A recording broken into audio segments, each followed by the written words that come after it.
এবং গোজামিল দিলে যা হয় আর কি, সবাইকে সন্তুষ্ট করতে গেলে যে অবস্থা দাঁড়ায় ওটা সেরকম একটি বিষয়। তবে এর সঙ্গে ইন্ডেমনিটি অধ্যাদেশের তুলনা করা যেতে পারে, কারণ আপনারা যারা এই কমরেডারি করেছিলেন এই আন্দোলনে, তাদেরকে বীর আখ্যায়িত করা হয়েছে এবং তাদের এই ঘোষণার মধ্য দিয়ে ইন্ডেমনিটি প্রদান করা হয়েছে।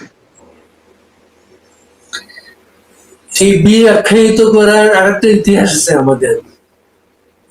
15 আগস্টের যাদেরকে যারা ঘটিয়েছিলেন তাদেরকে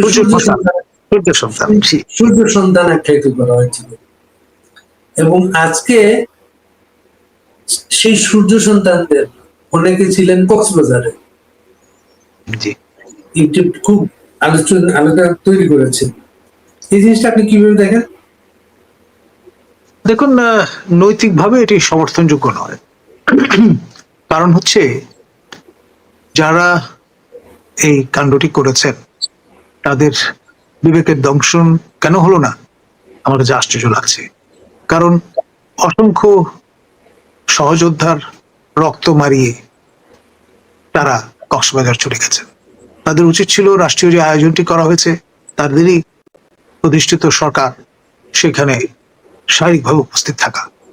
সেটা না করে তারা চলে গেলেন কক্সবাজার, এবং যখন তাদের জিজ্ঞাসাবাদ করা হলো বা জানানো হলো, জিজ্ঞেস করা হলো, তখন তারা একটা এমন জবাব দিয়ে দিলেন যেটি আসলে এই নৈতিক অপরাধে তাদের অপরাধিত করেছে, অপরাধের হিসেবে দাঁড় করিয়েছে। তারা বললেন তারা বেড়াতে এসছেন। আচ্ছা, বেড়ানোর আর কোনো দিন খুঁজে পেলেন না তারা?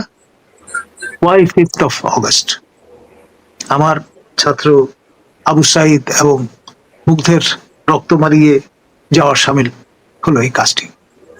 আপনার পরে যেটি জানা গেল, ইনভেন্ডো, আমি নিশ্চিত করে বলতে পারবো না, সাবেক মার্কিন রাষ্ট্রদূত পিটার হাস মহোদয়ের সঙ্গে একান্ত বৈঠক করবার জন্য তারা সেখানে গিয়েছেন, এবং পুলিশ সূত্রে জানানো হয়েছে যে পিটার হাস নামে কেউ এই রয়্যাল টিউলিপ বলে যে 5 তারা হোটেলটি নানিতে অবস্থিত, এখন অবশ্য নাম পাল্টেছে, সেখানে বোর্ডার হিসেবে যাননি। মূলত 3 জন চীনা বোর্ডার সেখানে আছেন, এছাড়া অন্য কোনো বিদেশি বোর্ডার নেই। এখন এই যে আপনার ইভসড্রপিং এর মতো বিষয়টা চাল করে দেওয়া হলো, এটা ইনেও একটা ধূম্রজাল তৈরির চেষ্টা বলে অনেকে মনে।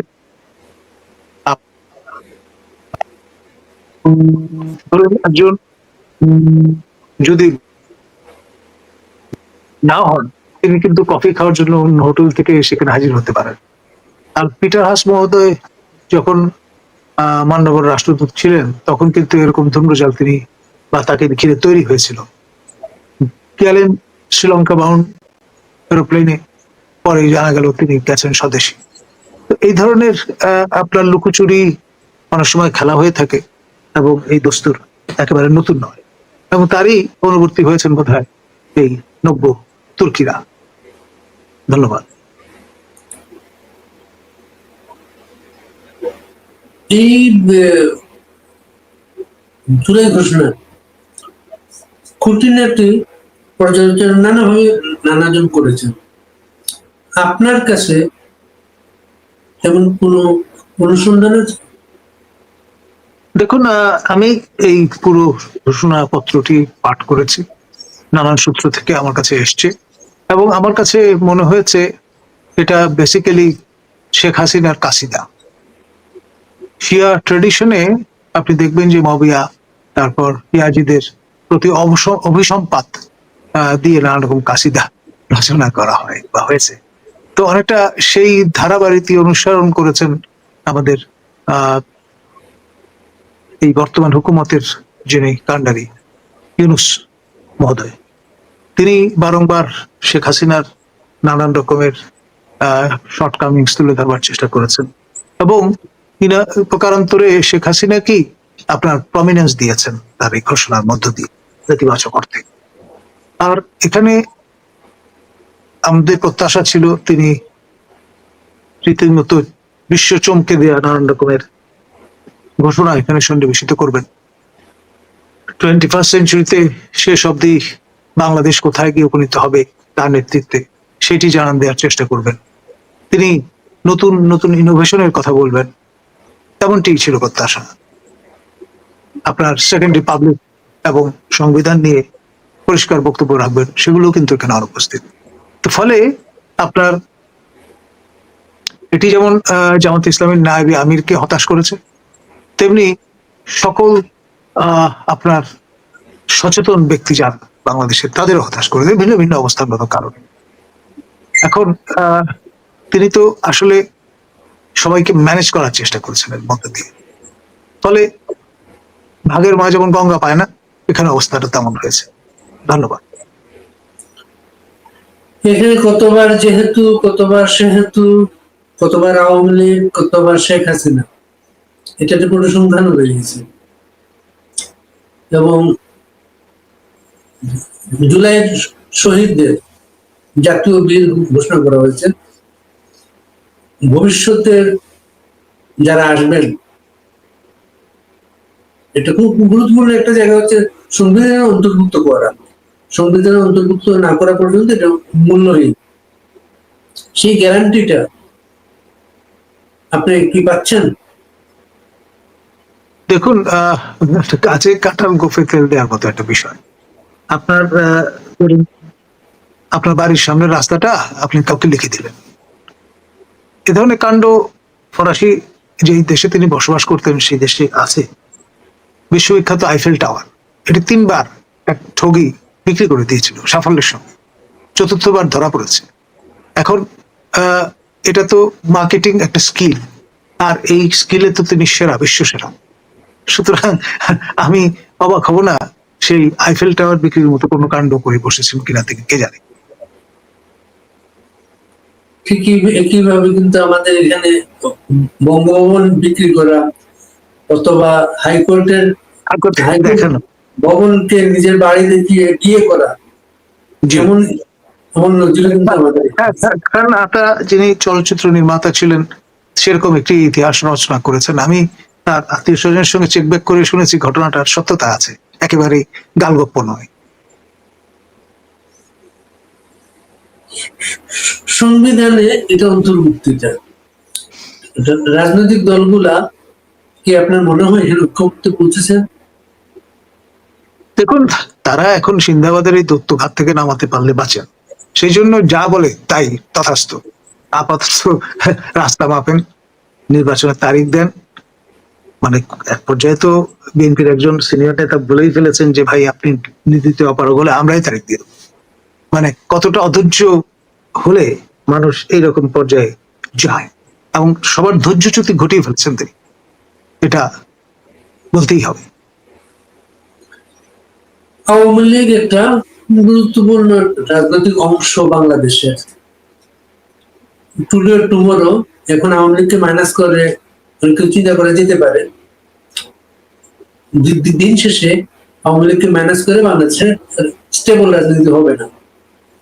আওয়ামী লীগের একজন নেতাকে আজকে জিজ্ঞেস করেছিলাম আমরা, এই জুলাই শহীদদের তারা কিভাবে মূল্যায়ন করবেন ভবিষ্যতে।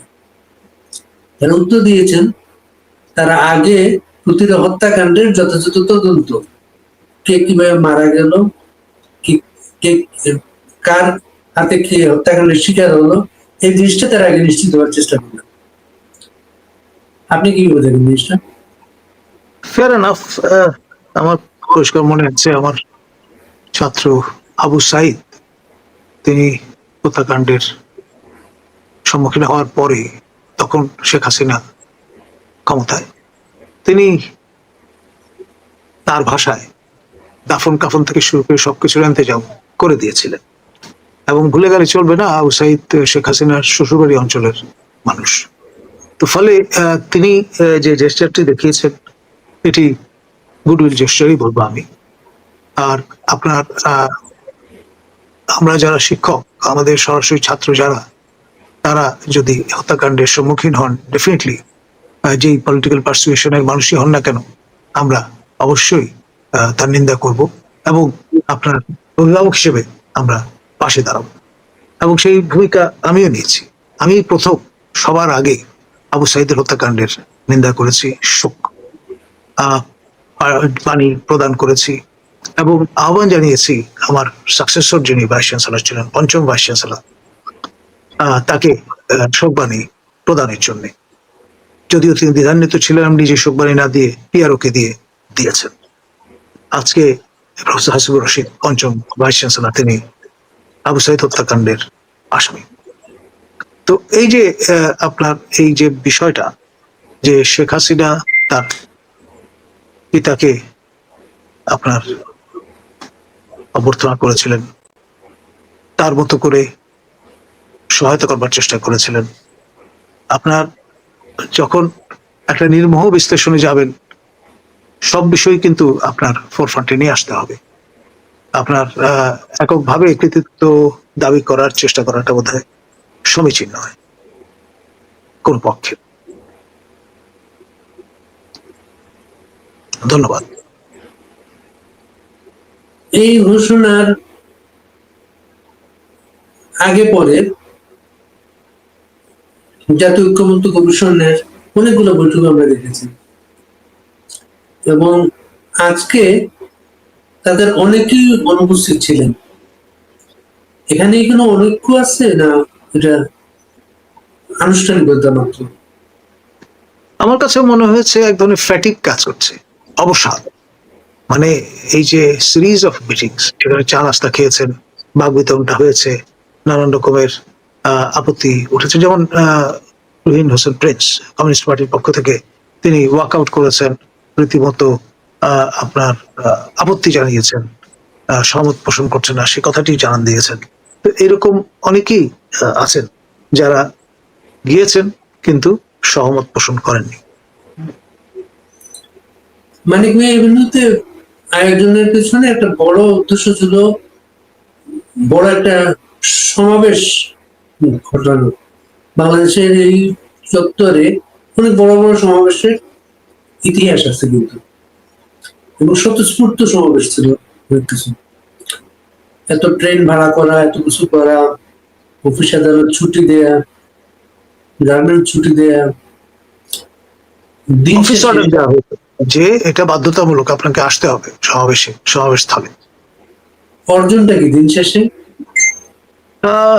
আমি বলবো আপনার অশ্বডিম্ব। কারণ এই যে ট্রেন, বিশাল ট্রেন, হয়তো দেখা গেল যাত্রী 19, 20, 30 জন, কিংবা কোথাও কোথাও আবার বিক্ষোভ প্রদর্শন করা হয়েছে, ট্রেনের মান উন্নত নয় কেন ইত্যাদি, পথ আটকে দেওয়ারও চেষ্টা হয়েছে। তো এই যে অব্যবস্থাপনা, এবং সবই কিন্তু আপনার জনগণের করের টাকার শ্রাদ্ধ, বই অন্য কিছু নয়। একটা সময় আসবে যখন প্রফেসর ইউনূস এবং তার পারিষদবর্গকে এর আপনার জবাব দিতে হবে, এবং এটা ম্যাটার অফ টাইম। জনগণের করের টাকা অত্যাচার করার অধিকার আসল কারণে আপনি যখন শপথ গ্রহণ করলেন, তখন সেই অব্লিগেশন আপনি পড়ে গেলেন। ওজারতি খুব সহজ কাজ নয়। আতাউর রহমান ওজারতির কয়েক বছর সম্পর্কে তার আত্মজীবনীর অভিজ্ঞতা লিখে গেছেন। আমি আহ্বান করব আমাদের উপদেষ্টাবৃন্দকে সেই গ্রন্থটি পড়ে দেখবার জন্য। আপনি কি প্রধানমন্ত্রীত্বের 18 মাস সেই বইটার কথা বলছেন? ওজারতির 2 বছর নাকি এরকম একটা শিরোনাম ছিল, যত মনে পড়ে। এর মাঝে এটার সাথে তো একটা ইলেকশন বিষয় আছে। প্রধান উপদেষ্টাও একটা ভাষণে আগামী রমজানের আগে ফেব্রুয়ারিতে নির্বাচনের কথা বলেছেন, ইলেকশন কমিশনকে তিনি বলবেন।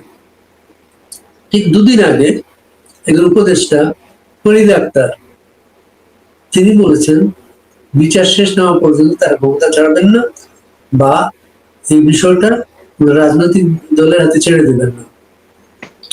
আপনার পর্যবেক্ষণ কি? দেখুন, এই জাতীয় কথা এনসিপির কর্ণধার তিনিও বলেছেন। মূল বিষয় সেটি হচ্ছে প্রফেসর ইউনূস আপনার একটা গ্যারাগলে পড়েছেন, নিজেই নিজের এই সমস্যা তৈরি করেছেন নানা সময় নানা রকম কথাবার্তা বলে। এখনো তার ধারাবাহিকতায় এরকম একটি সময় নির্দেশ করেছেন। কিন্তু 22 জানুয়ারি সেই নির্বাচনের তারিখের কথা কিন্তু আমরা ভুলে যাইনি। 111 সরকারের সময় আপনার নিশ্চয়ই মনে আছে 2007-এ এই তফসিলটি ঘোষিত ছিল। আজ অব্দি কিন্তু 22 জানুয়ারি নির্বাচনটা আমরা কেউ প্রত্যক্ষ করতে পারিনি। সেই নির্বাচন বছরখানেক পরে 29 ডিসেম্বর 2008-এ নবম সংসদ নির্বাচন সেটি অনুষ্ঠিত হয়েছিল। তো সুতরাং সময় ঘোষণা করা এবং তারিখ ঘোষণা করাই শেষ কথা নয়, আসলে আপনার ইন্টেন্ট বা মোটিভটা কি সেটা গুরুত্বপূর্ণ। যে ইঙ্গিত প্রদান করা হচ্ছে তা কিন্তু তাৎপর্য বহন করে। আপনার নির্বাচন পর্যবেক্ষণের ইতিহাস 30 বছরের পুরনো এবং অভিজ্ঞতা সম্পন্ন। নির্বাচন কমিশন সমস্ত পর্যবেক্ষকদের অনুমোদন বাতিল করেছিল। আপনার যে মেয়াদ আরো 2027 পর্যন্ত ছিল, 5 বছরের জন্য নিবন্ধন দেওয়া হয়েছিল, তা তারা প্রত্যাহার করেছে এবং নতুন করে আবেদন করার জন্য বিজ্ঞপ্তি দিয়েছেন 10 তারিখে, তা ডেডলাইন এ মাসে। এর উদ্দেশ্যটা কি আপনাদের মনে হচ্ছে? আমাদের কাছে মনে হচ্ছে এটার পেছনে একটা রাজনীতি আছে। আমাদের 2 মাননীয় উপদেষ্টা বা 3 মাননীয় উপদেষ্টা বলতে পারেন, অধিকার এবং ব্রতির সঙ্গে যারা যুক্ত, আদিলুর রহমান খান, চৌধুরী রফিকুল আবরার এবং শারমিন মোর্শেদ, তাদের এই 2 সংস্থার নিবন্ধন নেই। ব্রতির নিবন্ধন নেই এই কারণে যে তারা ডেডলাইন যা ছিল গত বছর সেই সময়সীমার মধ্যে আবেদন করেননি। সে কারণে গত নির্বাচন কমিশনের পক্ষে তা বিবেচনা করার সুযোগ ছিল না। আর আদিলুর রহমান খান, তার যে অধিকার, সেটা ওই হেফাজত কাণ্ড নিয়ে যেই রিপোর্ট হাজির করেছিলেন সেটা তৎকালীন সরকারের মনোভূত হয়নি। ফলে একটা পর্যায়ে তারা ডিরেজিস্টার্ড হয়ে গেছিলেন। তো ডিরেজিস্টার্ড হয়ে যাওয়ার কারণে তাদের নিবন্ধন আর হয়নি বা থাকেনি। তো এই কারণেই মূলত আপনার সবার উপর এই খরচ চালানো। আর নতুন করে নব্য তুর্কিদের দিয়ে যদি আপনার পর্যবেক্ষণ সংস্থা হাজির করা যায় তো খারাপ।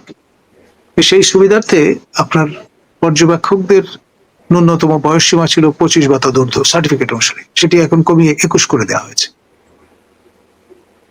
এখানে ডেফিনেটলি একটা রাজনীতি আছে, কোনো সন্দেহ নেই। ওই রাজনীতির মূল সূত্রটা ডক্টর বদিউল আলম মজুমদার এবং ডক্টর আব্দুল আলিমের তারা সূত্রপাত। তারা তাদের যে নির্বাচন সংস্কার কমিশনে যে সমস্ত সুপারিশ করেছেন তার মধ্যে এটা নিহিত। এবং তারপর ঐকমত্য কমিশনের হাত ধরে পরে 2025 যে বিধিমালা নির্বাচন কমিশন থেকে প্রকাশ করা হয়েছে, সেখানে ক্লজ ঢুকিয়ে দেওয়া হয়েছে যে যারা উদ্দেশ্যমূলক ভাবে প্রতিবেদন প্রদান করেছে তাদের তারা নির্বাচন পর্যবেক্ষণের অনুমোদন দেবেন না। তো এখানে একটা ক্যাচ আছে। আর আপনি জানেন যে একটি সংস্থা নিবন্ধন পাওয়ার আগে এনএসআই ভেটিং এর প্রয়োজন হয়, কখনো কোনো কোনো ক্ষেত্রে ডিজিএফআই ভেটিং এর প্রয়োজন হয়। তো সেই প্রক্রিয়া তো আছে। তারপরে গণবিজ্ঞপ্তি দেওয়া হয়, সেখানে আপনার হ্যান্ডপিক লোকজন দ্বারা ইচ্ছাকৃতভাবে নানা রকমের আপনি যদি ব্ল্যাক বল দেন, সেটাও একটা প্রতিবন্ধকতা তৈরি করবে। It's a long run process. তো সেই চিন্তা থেকে এটা করা হয়েছে। আর এই বিষয়টা যতক্ষণ পর্যন্ত পুরো প্রক্রিয়া শেষ না হয়, এই জন্য অন্তিম কোনো মন্তব্য করা ঠিক হবে না। তবে লক্ষণ সুস্পষ্ট। এটা কোনো কনফ্লিক্ট অফ ইন্টারেস্ট হবে? আপনার তারা তো এটা তোয়াক্কা করেন না। যদি করতেন তাহলে এই অশুভ খেলায় মারতেন না। 2027 পর্যন্ত সবারই নিবন্ধন যাদের ছিল তারা মেয়াদ শেষ করার পরে নতুন করে নবায়নের সময় তখন এই বিষয়গুলো নিয়ে আসা যেত। কিন্তু তারা এই ব্যাপারে একেবারেই অনুদার এবং আপনার প্রতিহিংসা পরায়ণ আমি বলবো। আমাদের ডক্টর বদিউল আলম মজুমদার 3টি কমিশনের নডিং নিয়েছেন, 3টি আমলে আপনার এনজিও ব্যুরোর ক্লিয়ারেন্স নিয়েছেন, যেটি প্রধানমন্ত্রী সচিবালয়ের অধীনে পরিচালিত, এবং ঠিকই তার ক্যান্ডিডেটস ফোরাম করার জন্য ডোনার কমিটি থেকে অর্থ ছাড় করিয়েছেন। এবং এই বেনিফিশিয়ারি আবার অন্য বেনিফিশিয়ারিদের দিকে আঙ্গুল তুলছেন, which is really unfortunate. আর বর্তমান যে ঝামেলাটা, আপনার এই যারা জুলাই আন্দোলন করেছেন তাদের মধ্যে এই অনৈক্যের বীজ কিন্তু ডক্টর বদিউল আলম মজুমদারি বপন করে দিয়েছেন। আমাদের যিনি সাবেক প্রধান নির্বাচন কমিশনার বীর মুক্তিযোদ্ধা হলুদা, যিনি অসম্মানিত হলেন কিছুদিন আগে, তিনি যখন আপনার দায়িত্ব গ্রহণ করেন সেই সময় আহ, এই ডক্টর বদিউল আলম মজুমদারি অভিনন্দন জানিয়েছিলেন এবং এটাও বলেছিলেন যে তিনি ছাত্র জীবনে ছাত্রলীগ করতেন। এখন এই ছাত্রলীগ করা নতুন প্রজন্মের অনেকেই তো আমরা ভিন্ন চেহারায় দেখছি। বদিউল আলম মজুমদার বোধহয় তাদেরই পদাঙ্ক অনুসরণ করছেন। তার ব্যক্তিগত জীবনে পিতৃব্য ইন ল আপনার মিষ্টি ইমামের পরিচয় তার জন্য ছিল বড় আপনার সোশ্যাল ক্যাপিটাল। সে কারণেই এই 15-16 বছর ধরে যত রকম সমালোচনা করেছেন তার এই কুটির্যটা ছিল বলে তার কিছুই হয়নি। তো ফলে এখন আবার নতুন রূপে তিনি ভাবছেন যে অলমোস্ট আমি তো second in command in the whole system, বয়স এবং অন্যান্য বিবেচনায় প্রফেসর ইউনূসের কাছের মানুষ।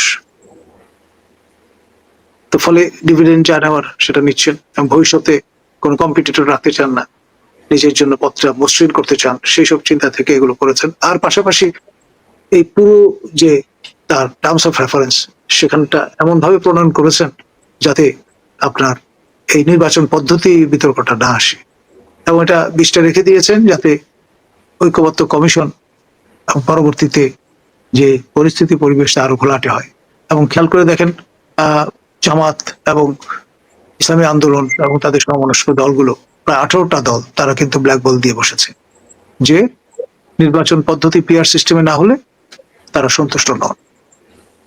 আর এনসিপি তো এক কাঠি আরো সরেস, তো বলেছেন যে হ্যাঁ এই পদ্ধতি ছাড়া নির্বাচন করতে দেবেন না বা নির্বাচন করবেন না। ব্যাপারটা কি দাঁড়াচ্ছে? একে বিচার, তারপর আবার নির্বাচন পদ্ধতি নতুন সংকট আহ্বান করছে। আর প্রফেসর ইউনূসের জন্য তো আপনার এ ধরনের হ্যান্ডেল খুব হ্যান্ডি বলে তার জন্য সুবিধা যে ভাই আমি কি করবো, স্টেক হোল্ডারই তো চায় না। সুতরাং বিয়ন্ড 2026-এর পরে যদি ইলেকশন হয় আমার তো কোনো সমস্যা নেই, আমি তো ফিট আছি।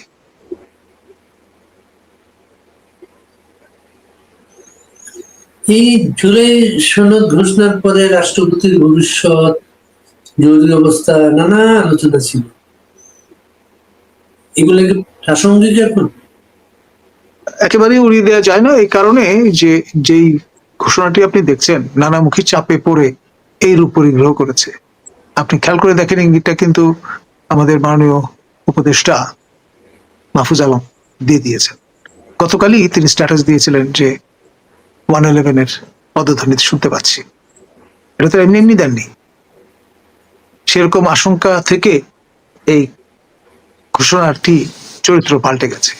এখানে সংবিধান ছুঁড়ে ফেলার কথা ওইভাবে বলা নেই, এখানে সেকেন্ড রিপাবলিক জারি করার কায়েম করার কথাও বলা নেই ওই সব কারণে, বা রাষ্ট্রপতিকে পদচ্যুত করার কথা ওইভাবে বলা হয়নি, কম্প্রোমাইজ করতে হয়েছে।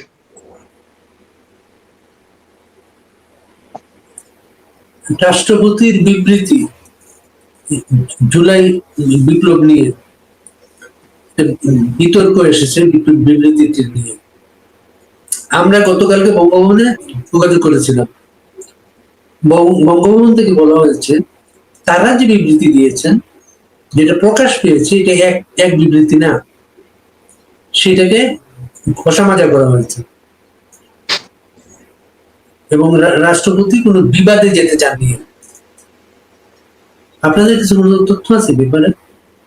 দেখুন, সঙ্গত কারণেই তিনি তো রাষ্ট্রের প্রতীক, কোনো পার্টিজান স্ট্যান্ড তার নেবার অধিকার নেই। তো সেই কারণে যে বিবৃতিটি হাজির করা হয়েছে এখানে যে ট্র্যাডিশনটা আমার ধারণা মেনটেন করা হয়েছে, পিএমও ফর্মার পিএমও এখন চিফ অ্যাডভাইজার্স অফিস, সেখান থেকে যেভাবে লিখে দেয়া হয় তার বাইরে কোনো কিছু করার সুযোগ নেই, হাত পা বাঁধা, সেটাই ট্র্যাডিশন। তো ফলে আপনার ঘষা মাজা করাই হোক আর যাই হোক, একেবারে টক্সিটার্ভি কোনো বিবৃতি বঙ্গভবন থেকে প্রদানের সুযোগ নেই আইনত, সিস্টেমিক কারণে। সে কারণে আমরা খুব একটা অবাক হইনি। সাধারণত তো রাষ্ট্রপতির কাছে বিবৃতি তো আগে প্রধানমন্ত্রী অফিস থেকে তৈরি হয়ে যেত, এখন প্রধান উপদেষ্টা, এটাই তো বাস্তব অবস্থা সেটা। রাইট। আবার রাষ্ট্রপতির কাছে শপথ নিয়ে আবার সেই রাষ্ট্রপতিকে প্রশ্ন তোলা, এটাও তো হয়েছে এখানে। এর জন্য এটার সাথে একটা আশঙ্কা জড়িত। যেমন আজ পর্যন্ত রাষ্ট্রপতির কাছে, রাষ্ট্রপতি যে জাতির সামনে ভাষণে বলেছিলেন প্রধানমন্ত্রী পদত্যাগ করেছেন, আজ পর্যন্ত রাষ্ট্রপতি সে পদত্যাগ পত্রটা খুঁজে বেড়াচ্ছেন। এবং গতকালকে মানে 4 অগস্ট হিন্দুস্তান টাইমসে একটা রিপোর্ট বেরিয়েছে, সেখানে সেটা আবার নতুন করে এসেছে যে বাংলাদেশের প্রধানমন্ত্রী পদত্যাগ করেননি। পদত্যাগ করেননি এই কারণে ভারত সরকার এখন পর্যন্ত তাকে প্রধানমন্ত্রীর প্রটোকল দিয়ে যাচ্ছে। নো ওয়ান্ডার, কারণ হচ্ছে আপনি দেখেন উইথ ডিগনিটি অ্যান্ড অনার আমাদের অনারেবল শেখ হাসিনা, তাকে আমাদের রাষ্ট্রীয় বিমান পথে করে নিয়ে যাওয়া হয়েছে ভারতে, এবং দিল্লির নিকটস্থ একটি বিমান ঘাঁটিতে তিনি অবতরণ করেছেন, এবং তাকে সঙ্গে করে নিয়ে যাওয়া যে ক্রু বৃন্দ এবং সেই যানটি, সেটি কিন্তু নিরাপদে অক্ষত ভাবে ঢাকায় প্রত্যাবর্তন করেছে। এটা এমন নয় যে ভারত থেকে হেলিকপ্টার এসে তাকে নিয়ে গেছে অথবা তাকে আপনার এয়ারলিফট করা হয়েছে, বিষয়টা তা নয়।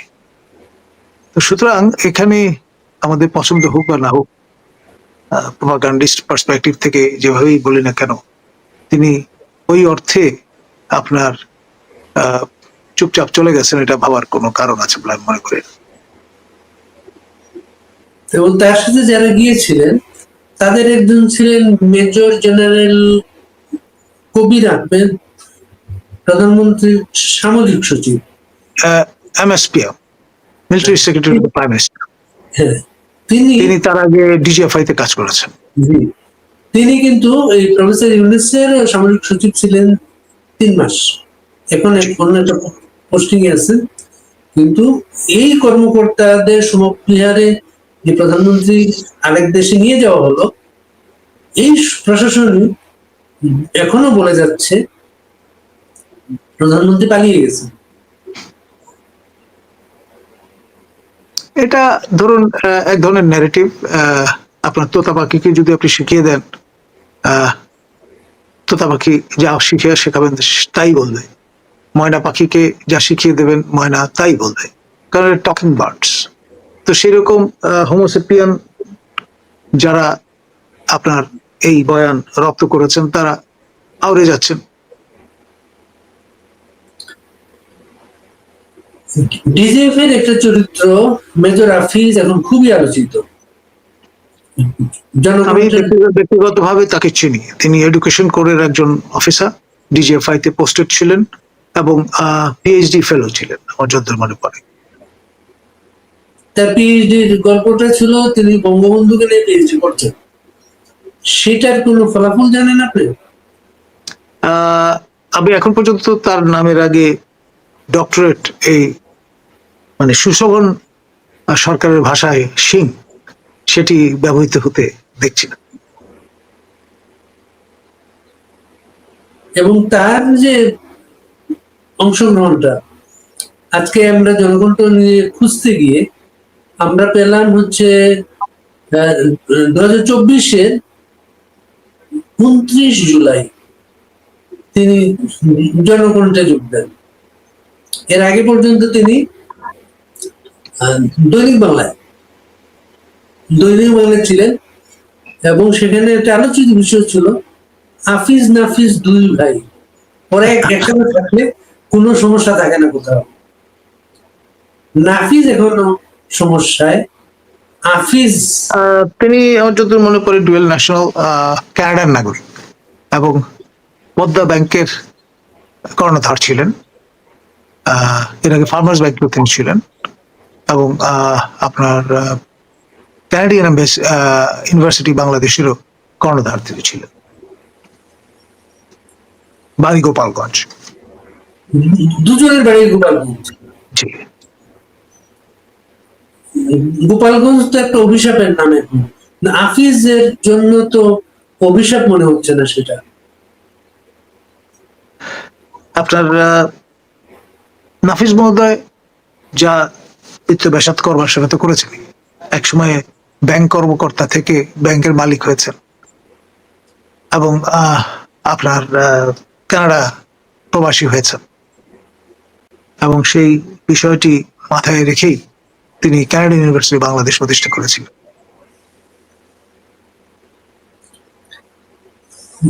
ভোরের পাতার টক শোর সাথে এদের কোনো সম্পর্ক ছিল হাফিজের?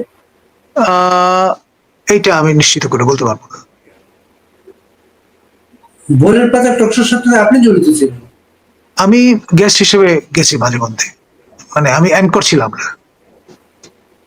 আমি তো সব টক শোতেই যাই, যারাই ডাকেন আমি কাউকে মানা করি না, নেভার। আমি খোঁজ করতে গিয়ে ওরা 1300-র মতো টক শো করেছেন, বেশ বড় অংশ। কিন্তু আমরা খুবই আলোচিত টক শো বলে আমার তো খেয়াল পড়ে না।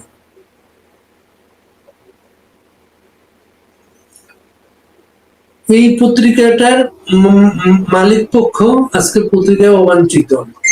জনকণ্ঠ ভবন ইস্কাটন এলাকায় গেলে চোখে পড়ে। এটা কি নজির হয়ে থাকবে বাংলাদেশে? পত্রিকা বেদখল হয়ে গেছে। এটা আসলে আমি অবাক হইনি, কারণ হচ্ছে এই রেজিমের যে রণকৌশল, তার মাইক্রো আপনার কৌশলটি হচ্ছে মব ভায়োলেন্স, আর ম্যাক্রো কৌশলটি হচ্ছে ট্যাগিং। আপনার যেটি আউরে একেবারে তোতাবাকির মতো বলা হয় দোসর, এই দোসর ট্যাগিংটা হচ্ছে ম্যাক্রো পার্সপেক্টিভে তারা ব্যবহার করেন। এখন এই জনকণ্ঠের ওপর একটা ক্ষোভ তো ছিলই এই রেজিম যারা পরিচালনা করছেন তাদের, সঙ্গত কারণেই। কারণ ইট ওয়াজ এন ওপেন সিক্রেট যে এই পত্রিকাটি নিয়মিত সাবেক প্রধানমন্ত্রী পড়তেন। তো ফলে এটির উপর একটা সনদৃষ্টি যারা তার বিরোধী ছিলেন তাদের ছিল। এখন যেহেতু মৌকা পাওয়া গেছে, তারা তাদের রণনীতি দুটি কাজে লাগিয়ে দিন, এখানে একটা ট্যাগিং আর একটা মব, যেটা শফিক মহোদয়ের ভাষায় প্রেশার গ্রুপ। অনেক অনেক দর্শক এটা সরাসরি দেখছেন এবং আপনাকে প্রশ্ন করছেন। তাদের কিছু প্রশ্ন নিয়ে আসি, আপনি দেন। সোহেল রানা বলে একজন লিখেছেন, বান্দরের হাতে মুক্তার মালা, মালা হলো বাংলাদেশ, সামনে দাঁড়ানো অগণিত প্রতিনিধি মালা পরার আশায়, অপরাধীদের তালিকা দীর্ঘ। কলিমুল্লাহ সাহেব, বাংলাদেশটার ভবিষ্যৎ কি দেখেন আপনি? অন্ধকার, একটা আনচার্টার টেরিটরিতে আমরা ঢুকে গেছি, এবং সিন্ধাবাদের দত্ত যতক্ষণ পর্যন্ত কাঠ থেকে না নামছে ততক্ষণ পর্যন্ত এই জাতি আসলেই ভয়ঙ্কর বিপদের মুখে, একেবারে খাদের কিনারায় দাঁড়ানো অবস্থায় আছি আমরা। শেখ নাহিদ লিখেছেন, কলিমুল্লাহ স্যারের কাছে আমার প্রশ্ন, সেনাবাহিনীর মেরুদণ্ড ভেঙে গিয়েছে কেন? সেনা প্রধানের ব্যক্তিত্ব বলতে কি কিছু আছে? সেনা প্রধান কেন তার দেয়া কথা রক্ষা করেন না জাতি বিভ্রান্ত তার প্রতিশ্রুতিতে? আমি এর জন্য সমস্ত দায় দেব আমাদের মাননীয় প্রতিরক্ষা মন্ত্রী, অর্থাৎ মাননীয় প্রধান উপদেষ্টা প্রফেসর ইউনূস এবং তার সেকেন্ড কমান্ড। এই নিরিখে কানেকটিকাট নিবাসী বর্তমানে বাংলাদেশে আসেন খলিলুর রহমান, তাদের প্রতি নিরাপত্তা উপদেষ্টা এবং প্রতিরক্ষা বিষয়টাও দেখাশোনা করেন। সুতরাং কন্ট্রোলিং মিনিস্ট্রি যেহেতু মিনিস্ট্রি অফ ডিফেন্স, এবং এটির নাম ভূমিকায় আছেন এরা দুইজন, ফলে যে নির্দেশনা প্রদান করা হয়, যে পলিসি ফ্রেম করা হয়, এবং তার উপর ভিত্তি করে কার্যক্রম পরিচালিত হয়, তো সেখানে এমনটি হবে, এটাই স্বাভাবিক। আরেকজন আপনাকে কুমিল্লা স্যার উল্লেখ করেছেন। কুমিল্লা স্যার, এই দেশটা তো ধ্বংস হয়ে গিয়েছে, সেনাবাহিনী কি পারে না এদের হাত থেকে দেশটাকে রক্ষা করতে, দেশের সার্বভৌমত্ব স্বাধীনতা রক্ষা করতে? কুমিল্লা বলার হয়তো কারণ এই যে আমার স্থায়ী ঠিকানা কুমিল্লায়, সে কারণে আমাদের পূর্বপুরুষের পীঠস্থান, যেটি সমতট জনপদ। পরবর্তীতে আইয়ুব খানের আমলে এটির নাম হয়েছে কুমিল্লা বা কহমিলা পাওয়া গিয়েছে। হযরত শাহজালাল রহমতুল্লাহ আলাইহি তিনি তার 360 আউলিয়া নিয়ে যখন দিল্লি থেকে আপনার এসে হাজির হলেন, তার সঙ্গে এক জোড়া কবুতর এবং এক মুঠো মাটির নমুনা ছিল। তো সেই মাটির রং ছিল লাল। তো লালমাই অঞ্চলের মাটি লাল, সেইটা দেখে একজন সহচর চিৎকার করে উঠে বলেছিল কহমিলা, মানে পাওয়া গিয়েছে। সেই থেকে এই এলাকার নাম হয়েছে কুমিল্লা। এবং তিনি যখন মিলিয়ে দেখলেন যে এই মাটির সঙ্গে ওই মাটির একটু পার্থক্য আছে, তিনি তখন আরো উত্তর দিকে চলে গেলেন এবং যেখানে তার মাজার, সেখানের মাটির সঙ্গে ওই মাটির মিল পাওয়ায় সেখানেই তিনি থিত হয়েছিলেন। যাই হোক, আপনার বর্তমানে যে পরিবেশ পরিস্থিতি, এটি আসলেই মানে কারোর জন্যই স্বস্তিদায়ক নয়, এবং আপনার সবাই দিন গুনছেন কবে এই সিন্দাবাদের দত্ত বিদায় হবে।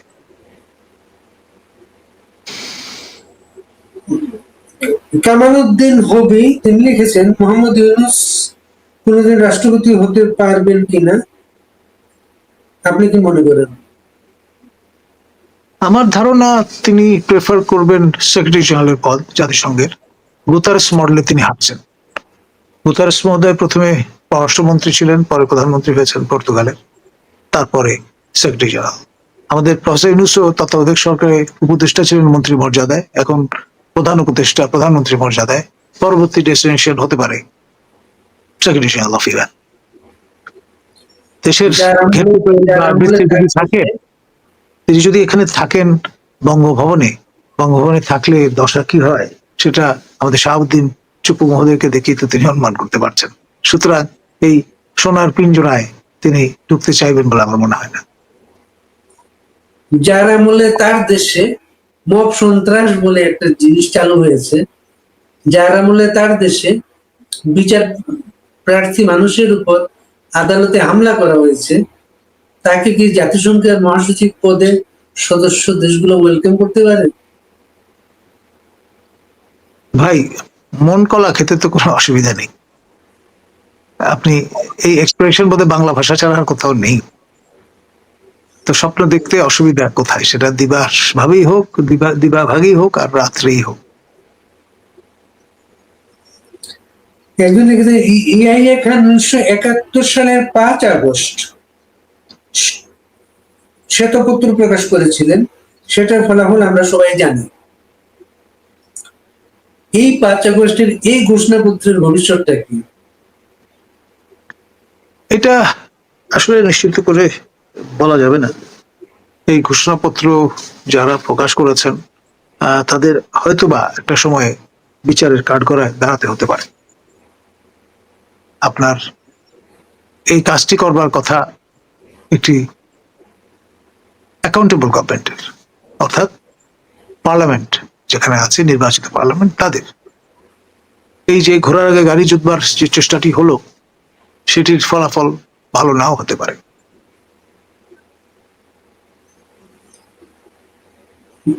লিটন মিয়া লিখেছেন, জনাব কলিমুল্লাহ স্যার সালাম ও শুভেচ্ছা নেবেন।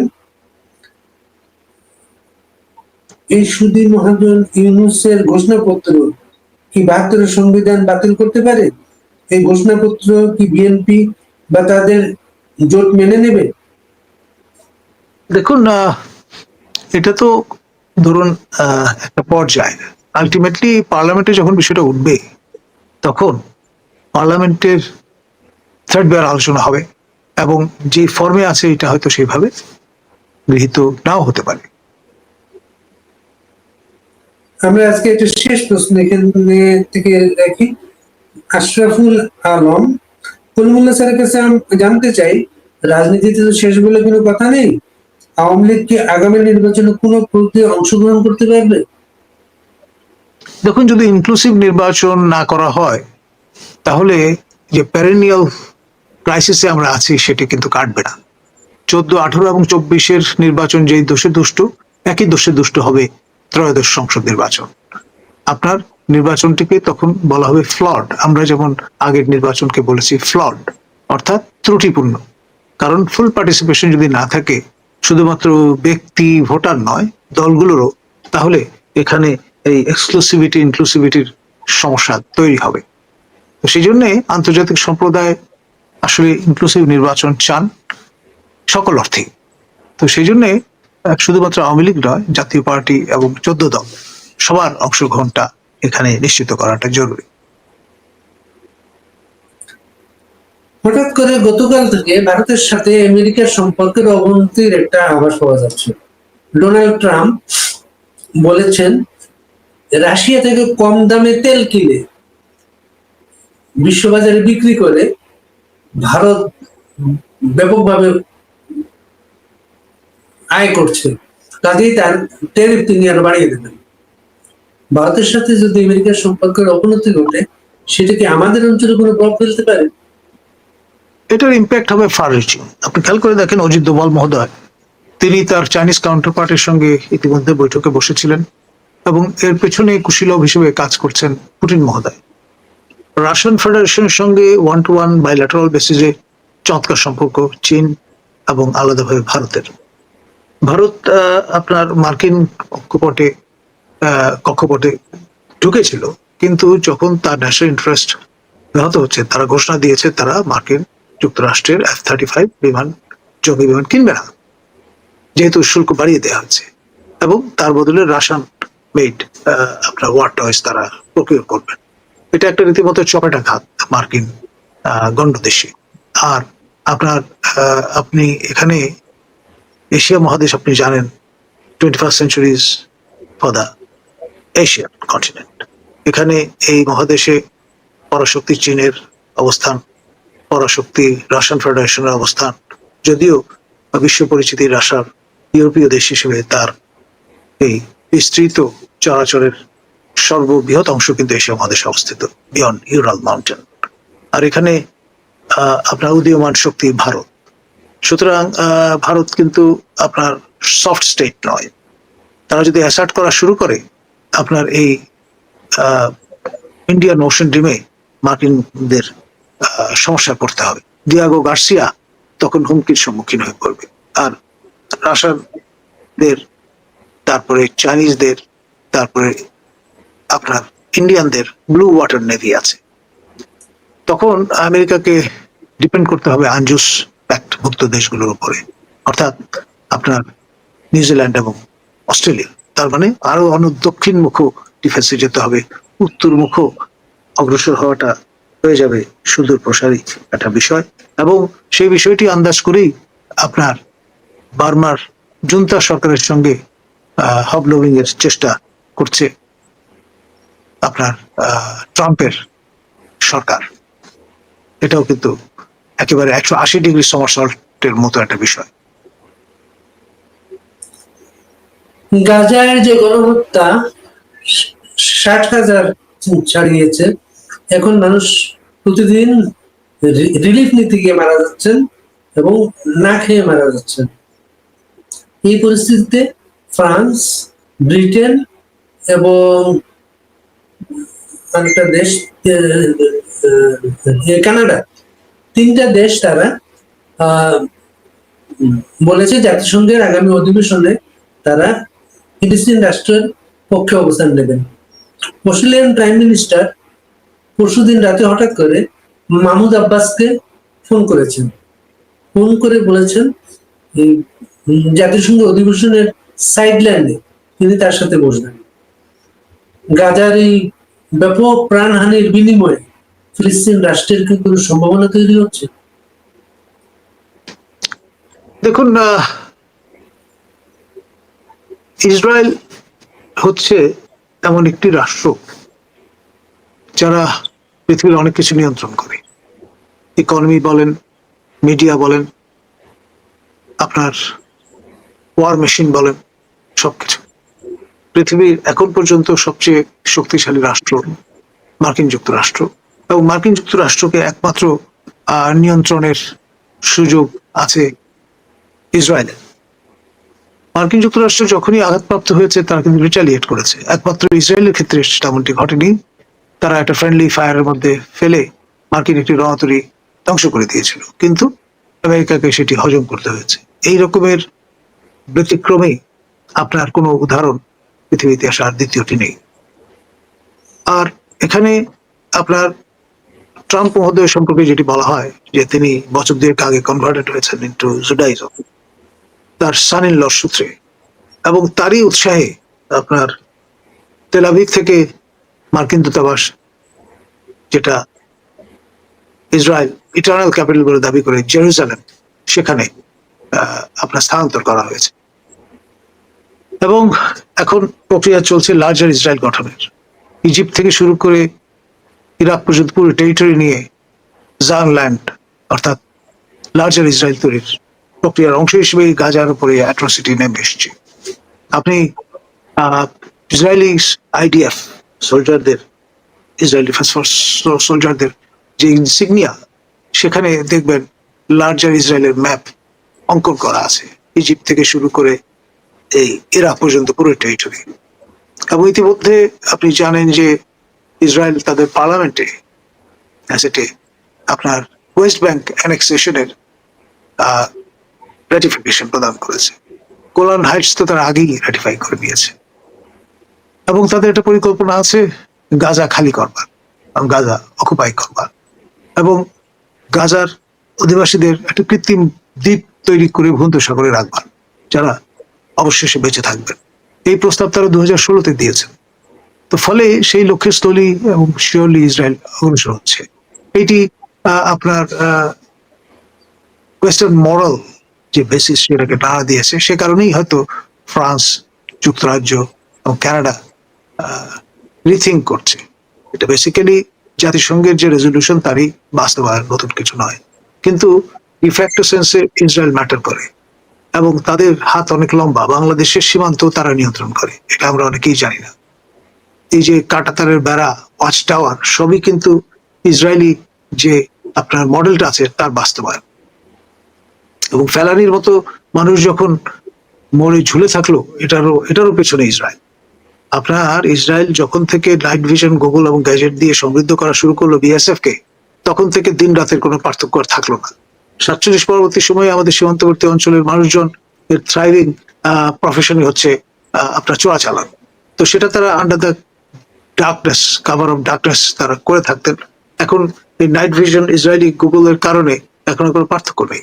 এবং এটি তদারক করবার জন্য বিএসএফ কে কারিগরি সহায়তা, অ্যাডভাইজারি সহায়তা দেওয়ার জন্য আওরঙ্গজেব রোডে অবস্থিত ইসরায়েলি যে দূতাবাস আছে দিল্লিতে, সেখান থেকে প্রতি সপ্তাহে 3 দিনের জন্য একটি টিম চলে আসে কলকাতায়, এবং একটা মেকশিফট কনসুলেট তারা সেখানে মেনটেন করেছেন বা করছেন। তো ফলে আমাদের অনেকের একটা ধারণা যে ইসরায়েল অনেক দূরে, বিষয় তা নয়। একদম আপনাদের ঘাড়ের উপর নিঃশ্বাস ফেলা একটা এন্টিটি। এবং এই যে গাজা ক্রাইসিসটা দেখা দিল, এখানে 2700 বছর আগে one of the lost tribes of Israel, যেটাকে বলা হয় বনি মানাসা, এই মানাসা ট্রাইব তারা এসে আপনার থিতু হয়েছে মণিপুর এবং মিজোরামে। এবং মিসেস গোল্ডা মেয়ার যখন ইসরায়েলের প্রধানমন্ত্রী ছিলেন, তখন আপনার এই মিজোরা তার কাছে চিঠি লেখে এবং জানায় যে তাদের কনস্টিটিউশনাল রাইট আছে ইসরায়েলের নাগরিকত্ব গ্রহণের। চিফ রাবাই অফ ইসরায়েল তখন আইজলে এসেছিলেন, মিজোরামের রাজধানী, এবং এসে সবকিছু দেখে শুনে রায় দিয়ে গেছেন যে এদের দাবি সঠিক। এরপর প্রায় 12,000 মিজো তারা ইমিগ্রেন্ট হয়ে চলে গেছে, যেটাকে ইমিগ্রেশনটাকে তারা আলিয়া বলে, অর্থাৎ রাইট টু রিটার্ন। তারা ইসরায়েলি সেটেল করেছে এবং আইডিএফ এও জয়েন করেছে, ইসরায়েল সেনাবাহিনী। তো সেই যে আইডিএফ তার হাতকে শক্তিশালী করবার জন্য সম্প্রতি গাজা ক্রাইসিসের সময় মিজোরাম থেকে মানাসা, বনি মানাসাদের ডিসেন্ডেন্ট মানাসা ট্রাইবের কনস্ক্রিপ্ট প্রায় 1002 ভলেন্টিয়ার তারা গেছেন, গিয়ে গাজার এই যুদ্ধে অংশগ্রহণ করেছেন এবং লেবানিজ ফ্রন্টে হিজবুল্লাহর সঙ্গে যুদ্ধে লিপ্ত হয়েছেন এবং ভালো রকমের যে ক্যাজুয়ালিটি সেটা এনশিওর করেছেন মানাসা ব্রিগেডের লোকজন। সুতরাং আমাদের খুব দূরে নয় কিন্তু এই গাজা বিষয়টা, এবং সেই সঙ্গে আপনার এই ইসরায়েল প্রেজেন্স।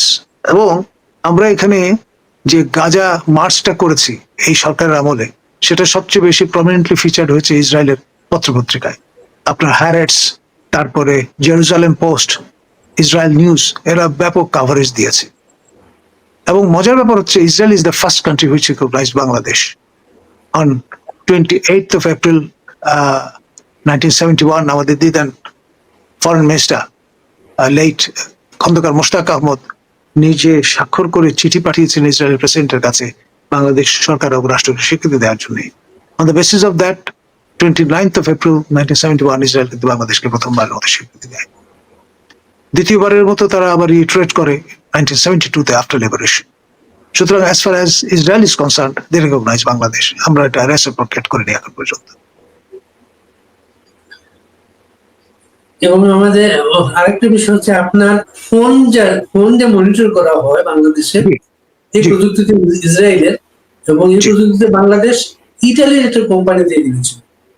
জি, কয়েকটি সূত্র থেকে একটা হাঙ্গেরি আর একটা পর্তুগাল, মানে প্যাগাসাস যে আপনার অ্যাপ, এটি ইসরায়েল থেকে আমরা সংগ্রহ করেছি। এবং আমাদের অনেকেই হয়তো জানেন না যেটা, যে ফিলিস্তিনে ভিসা অথরিটি হচ্ছে ইসরায়েল। ডেফিনেটলি আমি একবার ফিলিস্তিন যাওয়ার চেষ্টা করেছিলাম। এখানে শাহ যারা ছিলেন রাষ্ট্রদূত, তিনি আমাকে চিঠি লিখে দিয়েছিলেন তার কায়রো এবং আম্মান মিশন চিঠি লিখে আমাকে নিয়ে যাওয়ার জন্য। তারা আমাকে নিতে পারে নাই, কারণ আমার বাংলাদেশি পাসপোর্ট, বাংলাদেশের সাথে ইসরায়েলের কোনো কূটনৈতিক সম্পর্ক নাই। তা আমি একদিন কায়রোতে ইসরায়েলি এমবেসিতে চলে গিয়েছিলাম নিজে চেষ্টা করার জন্য। তারা এই পাসপোর্টটা দেখে চমকে গেছে, এই পাসপোর্টটা কখনো তারা দেখেই নেই, তারা দেখে নেই, চমকে গেছে। তো তারা খুব ভদ্রভাবে বললো, তো আমরা তোমাকে তো এইভাবে নিতে পারবো না, তুমি কোনো ট্যুর অপারেটরের মাধ্যমে চেষ্টা করো, যারা বেতালমে টুরিস্টদের নিয়ে যায়। আসলে পশ্চিমা বিশ্ব বা উন্নত বিশ্বে অ্যাভয়েড করার জন্য এইভাবে একটা কথা বলে, যেটা সম্ভব না, সেটা আমার আর যাওয়া হয়নি। কিন্তু আমি কায়রো আম্মানে বসে, তখন ইসরায়েলি ইন্তিফাদ আন্দোলন চলছিল, আমি রিপোর্টটা করতে পেরেছি। আমি আবিষ্কার করলাম বাংলাদেশি অনেক শ্রমিক ইসরায়েলের ভেতরে আছেন। তারা মিশর বা জর্ডান থেকে চলে গিয়েছিলেন, খুব ভালো ওয়ার্কার তারা। কারখানা মালিকরা কারখানার ভেতরে তাদের থাকার ব্যবস্থা করেছে, ওইখানে থাকেন, বাইরে বেরোন না, এবং ওয়েস্টার্ন ইউনিয়নে বাংলাদেশে টাকা পাঠান। তখন আমি লিখেছিলাম, আসলে অনেকে মনে করেন বাংলাদেশি মানুষ পৃথিবীর সব জায়গায় থাকলে ইসরায়েলে নেই। আসলে এটা সত্য না, ইসরায়েলেও আমাদের মানুষ আছে, আমাদের পরিশ্রমী মানুষ এভাবে ছড়িয়ে পড়েছে সারা পৃথিবীতে। তাদের উপার্জনে আমাদের অর্থনীতির চাকা চালু আছে। কলিমুল্লাহ ভাই, আপনাকে অনেক ধন্যবাদ। এই প্রসঙ্গটা যেহেতু তুললেন, আমি আরেকটু বিস্তৃত করব। বিবিসি জানান দিয়েছিল যে আমাদের সাবেক পররাষ্ট্রমন্ত্রী দীপুমণি, তিনি প্যালেস্টাইনের যে অথরিটি রামাল্লায় যেতে চেয়েছিলেন, কিন্তু ইসরায়েলের অনুমতি ছাড়া শেষ পর্যন্ত তিনি যেতে পারেননি। তাকে শর্ত দেওয়া হয়েছিল যে তিনি পররাষ্ট্রমন্ত্রী হিসেবে যদি তার গুড অফিস ব্যবহার করেন এবং ইসরায়েলের যে স্বীকৃতি তারা দিয়েছে আমাদেরকে সেটা রেসিপ্রোকেট করেন, তাহলেই তাকে অনুমতি দেওয়া হবে। এটা আমি নিজের কানে শুনেছি বিবিসি ব্রডকাস্টিং থেকে। এটা আরেকটা ঘটনা আছে আমাদের, ইয়াসির আরাফাত মারা যাওয়ার পরে প্যালেস্টাইন অথরিটিতে ইলেকশনটা হয়েছিল। সেই ইলেকশন মনিটরিং এ জাতিসংঘ টিমের মেম্বার হিসেবে ডক্টর কামাল হোসেন গিয়েছিলেন। ডক্টর কামাল হোসেন গিয়েছিলেন, তারা হয়তো তার একটা ট্রাভেল ডকুমেন্টের ব্যবস্থা করেছিল। তারা বাংলাদেশে যেতে পারবেন না, তার ট্রাভেল ডকুমেন্টের ব্যবস্থা করেছিল। কামাল হোসেন লিখেছিলেন যে এরকম, মানে ইয়াসির আরাফাতের কবর জিয়ারত করেছেন, সেটা লিখেছিলেন, সেটা আর কি। কলিমুল্লাহ ভাই, অনেক ধন্যবাদ। আমরা আজকে বিশেষ একটা দিনে জরুরি নোটিশে আপনাকে পেয়ে গেছি। আপনার কথাগুলো অনেকে অনুসরণ করছিলেন এবং ফেসবুক লাইভ, ইউটিউব। আসসালামু আলাইকুম প্রিয় দর্শক, দেশ কিংবা দেশের বাইরে যেখান থেকে বসে ভিডিওটি দেখছেন সবাইকে অনেক অনেক ধন্যবাদ এবং ভালোবাসা জানাচ্ছি। প্রিয় দর্শক, কথা বললেন আমাদের সবার পরিচিত পিএমওক এবং বাংলাদেশের গুরুত্বপূর্ণ ব্যক্তিবর্গ। বাংলাদেশের যে বর্তমান পরিস্থিতি, সেই পরিস্থিতি নিয়ে কথা বললেন। বর্তমান বাংলাদেশের যে অবস্থা নিয়ে কথা বললেন ডক্টর মোহাম্মদ ইউনূস। 5ই আগস্ট ক্ষমতা নেওয়ার পরে নানা মহলে চলছে নানা আলোচনা সমালোচনা, এই বিষয় নিয়ে নানা আলোচনা হচ্ছে, নানা সমালোচনা হচ্ছে। গতকাল দেখলাম ডক্টর কলিমুল্লাহকে গ্রেপ্তার করা হয়েছে। তিনি বাংলাদেশে বিভিন্ন টক শোতে উপস্থিত ছিলেন এবং ব্যাপকভাবে তিনি পরিচিত, আলোচিত, সে সাথে সমালোচিত একজন ব্যক্তি। তাকে আমরা কথা বলতে দেখেছি। প্রিয় দর্শক, আজকের এই লাইভ টক শোটি এবং সেই সাথে বাংলাদেশের যে বর্তমান অবস্থা, সেই অবস্থা নিয়ে আপনাদের কি মূল্যবান মতামত রয়েছে অবশ্যই কমেন্টে জানাবেন। সবাই ভালো থাকবেন, সুস্থ থাকবেন। ভিডিওটি শেষ করছি। আসসালামু আলাইকুম।